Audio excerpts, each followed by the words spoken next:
Resolução da Unicamp 2024, a gente está aqui com a prova Q e Y e vamos dar uma olhada na questão 44 dessa prova, que diz que os lisossomos são organelas centrais e desempenham funções importantes para a homeostase celular.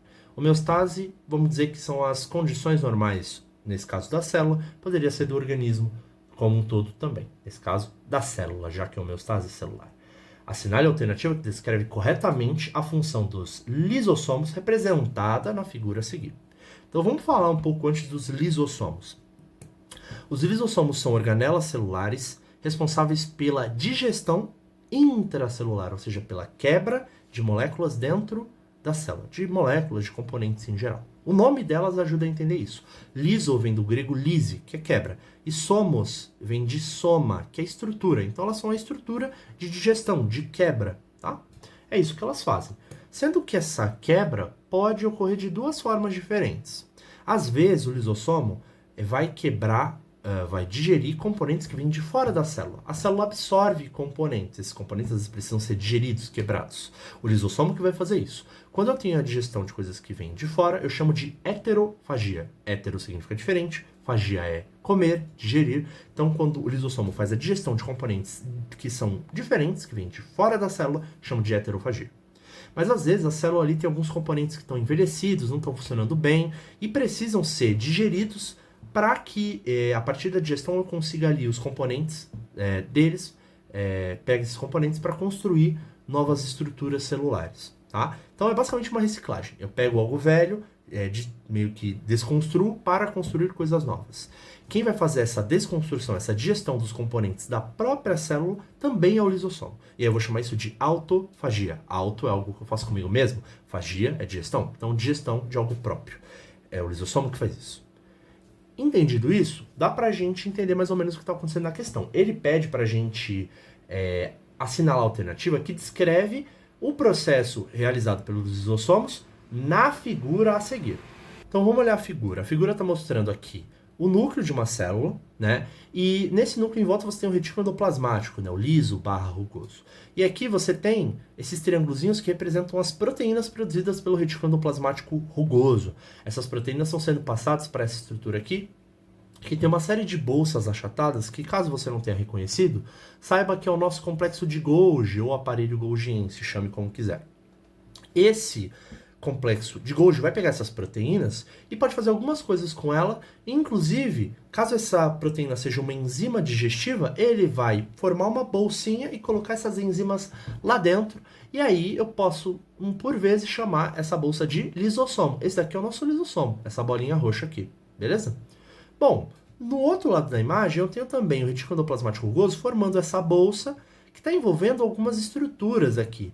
Isso aqui parece, esse negócio em verde parece uma organela, parece à primeira vista uma mitocôndria, mas olhando de perto não parece tanto, mas com certeza são estruturas celulares. Você tem aqui algumas bolinhas, você tem esses fiozinhos pretos, são estruturas celulares. Ele não está mostrando em nenhum momento que essas estruturas entraram na célula, né? Tudo que está fora do núcleo aqui é citoplasma, ele não está mostrando a membrana a membrana plasmática. Então essas estruturas não parecem ter entrado pela membrana. Então são estruturas da própria célula.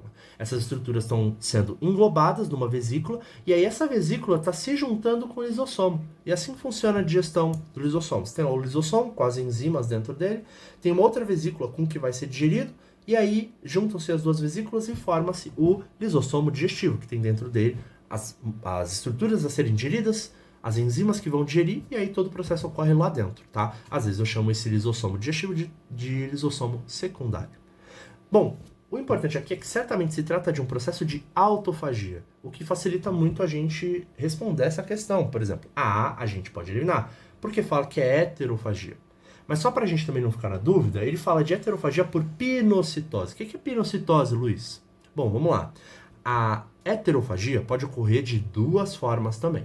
Às vezes, a célula absorve uma estrutura sólida e digere. Quando é algo sólido, eu chamo de fagocitose. Fago é comer, como eu já falei. Você come algo sólido, tá? Então, quando a célula absorve algo sólido e digere, é fagocitose.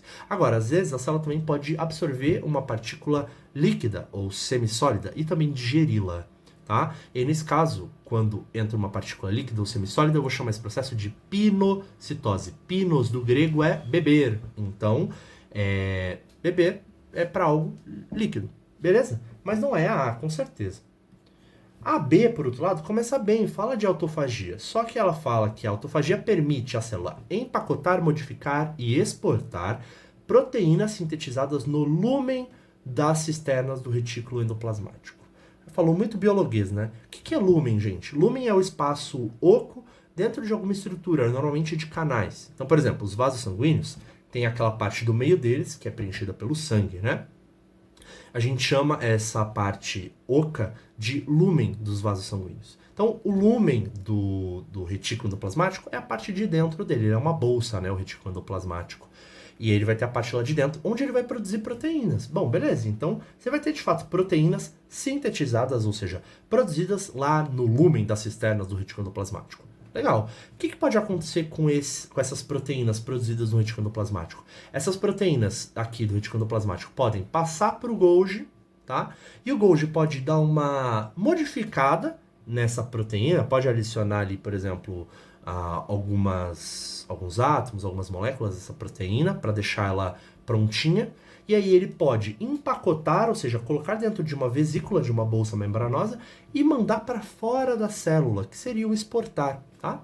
Esse daí é o processo de secreção, que é a produção de algo dentro da célula e depois seu envio para fora, tá? A gente faz isso, por exemplo, com as enzimas que estão na nossa boca. Elas são produzidas nas glândulas salivares, nas células das glândulas, e essas células mandam essas enzimas para fora, né? E elas acabam indo para a nossa boca.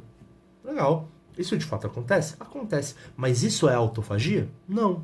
Então aqui ele está falando que a autofagia é isso.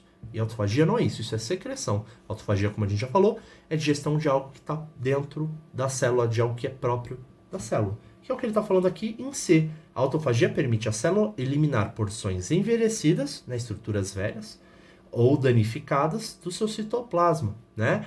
Incluindo organelas e moléculas. De fato, eu posso fazer isso com organelas e moléculas. Esse é o nosso gabarito. AD, só para a gente dar uma verificada, heterofagia por fagocitose. Já expliquei o que seria, ingestão de partículas sólidas, né? Mas não é isso que está acontecendo aqui. A gente está vendo um caso de autofagia. Então, o nosso gabarito aqui é letra C, Charles Darwin. Se vocês tiverem alguma dúvida, não deixem de deixar aqui nos comentários. Se o vídeo ajudou, curtam, se inscrevam no canal, vai ter mais conteúdo desse tipo aqui. Continuem estudando e até mais.